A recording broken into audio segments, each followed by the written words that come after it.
Un podcast afirma que el selenio cura el hipotiroidismo. Otro dice que mirando tu pelo puedes saber si tienes parásitos. Y alguien en un debate de nutrición te recomienda que salgas al sol sin protección porque has dejado los aceites de semillas. Esto se dijo en un audio, a miles de oyentes y con total convicción. ¡Empezamos! Descomplica cuidarte, un delicioso programita para esclarecer bulos y mitos alimenticios. Empieza el debate. Dos nutricionistas en el mismo podcast. Uno habla con sus estudios en la mano. El otro afirma que el trigo daña la salud intestinal terriblemente. Para todos, sin excepción y sin evidencia, no hace ningún matiz sobre si está hablando sobre celiaquía o no. Y el trigo sabemos que por distintos mecanismos daña mucho la salud y la salud intestinal. Esta generalización afecta a millones de personas que consumen pan, pasta y cereales integrales cada día sin ningún tipo de problema.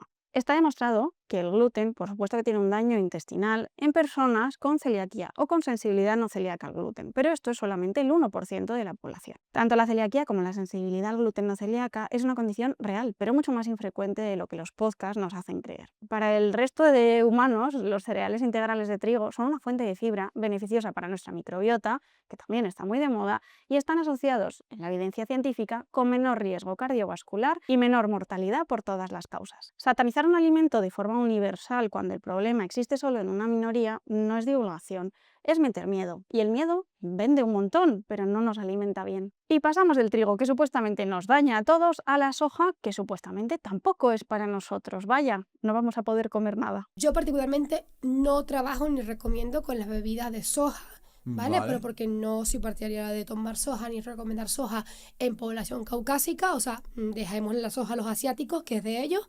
Nosotros no tenemos por qué comer soja. Sobre todo las personas asiáticas tienen la capacidad de metabolizar la soja muchísimo mejor que nosotros a nivel intestinal española, que estamos por ejemplo en España, y que no somos caucásicos la mayoría. Los fitoestrógenos son sustancias que ayudan a elevar los estrógenos de forma natural en la mujer y en el hombre también. Pero realmente a día de hoy hace falta que nos metamos más estrógeno. O sea, hoy en día estamos sufriendo porque tenemos un exceso de disruptores endocrinos que aumentan nuestros niveles de estrógeno y disminuyen nuestra progesterona. Estamos sufriendo de que tenemos un superávit de estrógeno. Cuando se habla con conceptos tan técnicos, enseguida nos perdemos. Y aquí hay dos errores distintos. Uno invalida al otro. Vamos a explicarlo. El primero, el nativismo nutricional no tiene mucha base biológica. El ser humano es una especie con una capacidad adaptativa excepcional. Fisiológicamente podemos procesar nutrientes de muy diversas fuentes geográficas, siempre que sean compatibles con nuestro sistema digestivo.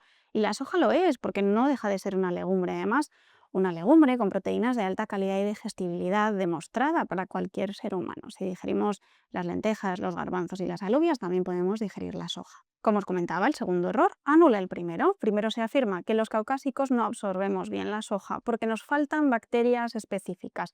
Y acto seguido se advierte del peligro de que esa misma soja aumente los estrógenos. Si no se absorbe, no puede tener ese efecto hormonal. Las dos afirmaciones no pueden ser verdad a la vez. Y sobre los fitoestrógenos, no son lo mismo que los disruptores endocrinos. Los fitoestrógenos de la soja son isoflavonas, son moduladores selectivos con efectos que pueden ser neutros o incluso protectores según la evidencia. Los disruptores endocrinos, como los bisfenoles o los pesticidas, son tóxicos sintéticos que alteran el sistema de manera desordenada. Mezclarlos en la misma frase como si fueran equivalentes es una confusión que claramente tiene consecuencias reales en las decisiones que tomamos sobre lo que comemos, porque las tomamos desde el miedo y no desde la información. Y pasamos de la soja que no se absorbe, pero sube los estrógenos, a un mineral que, según este podcast, cura enfermedades autoinmunes. Tenemos estudios demostrando que simplemente con la toma de selenio en forma de selenometionina, que es una forma de selenio que mejor se absorbe frente a las demás, tenemos hasta reversión de hipotiroidismo con una dieta correcta, disminución del estrés, por simplemente aportar este nutriente tan esencial que pide la tiroides para sintetizar las hormonas. El selenio es un cofactor real y necesario para la función tiroidea. Esto, por supuesto, que no lo vamos a negar. Y hay estudios que demuestran que en personas con tiroiditis de Hashimoto, que es una enfermedad autoinmune, la suplementación con selenio puede reducir los anticuerpos antitiroideos. Eso es real y está respaldado por la evidencia científica.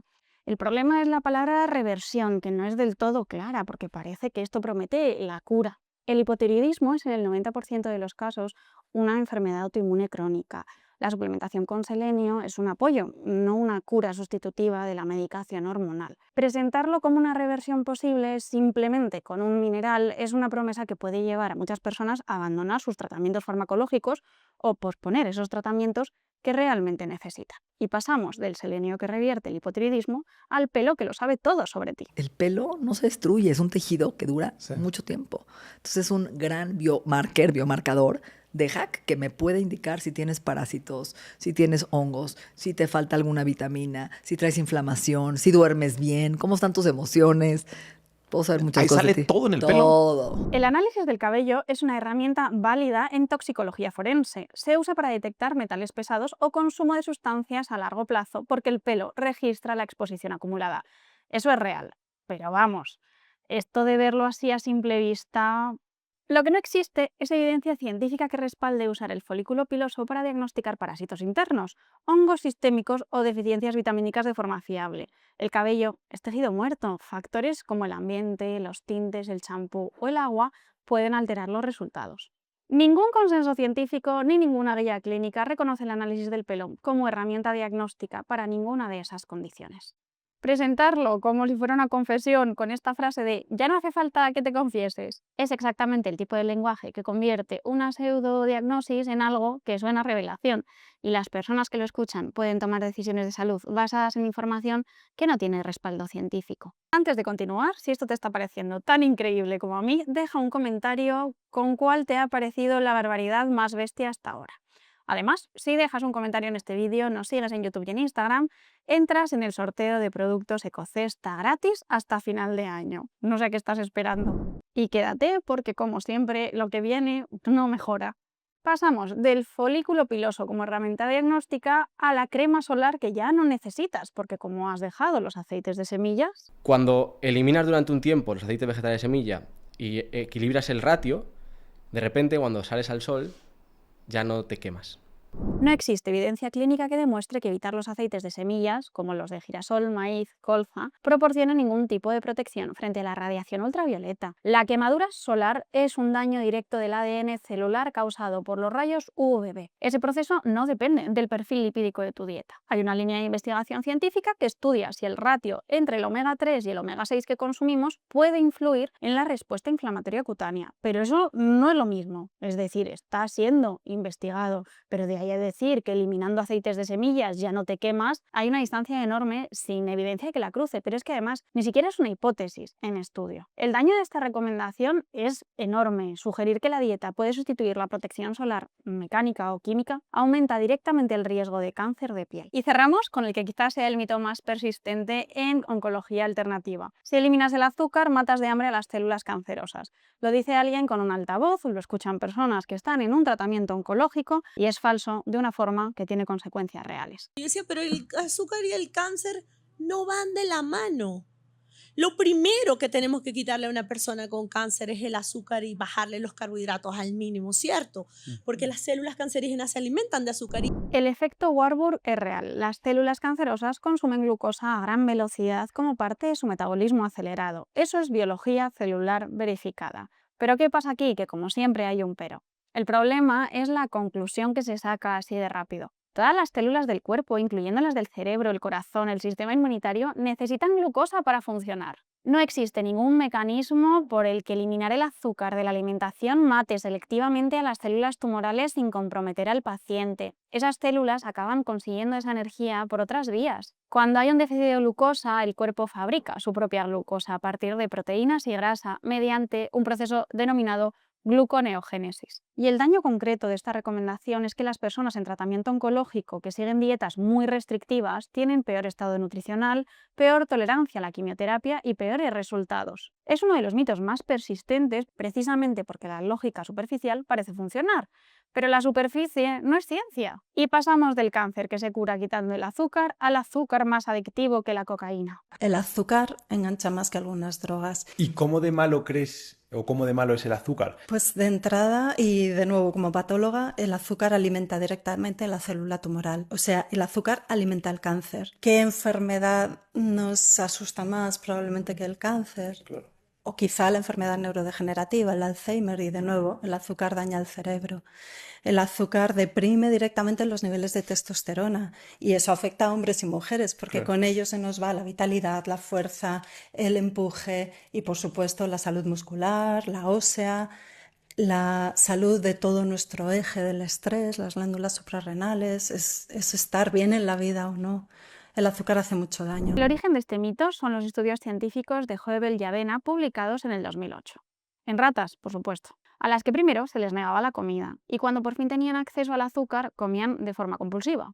Pero ese patrón no era una respuesta al azúcar, era una respuesta a la restricción, a la inanición. El atracón era la consecuencia del ayuno forzado y no de ninguna propiedad adictiva del azúcar en sí mismo. Además, activar la dopamina no es sinónimo de adicción. La música activa la dopamina, un abrazo también, el ejercicio también. Con ese criterio, cualquier experiencia placentera sería una droga.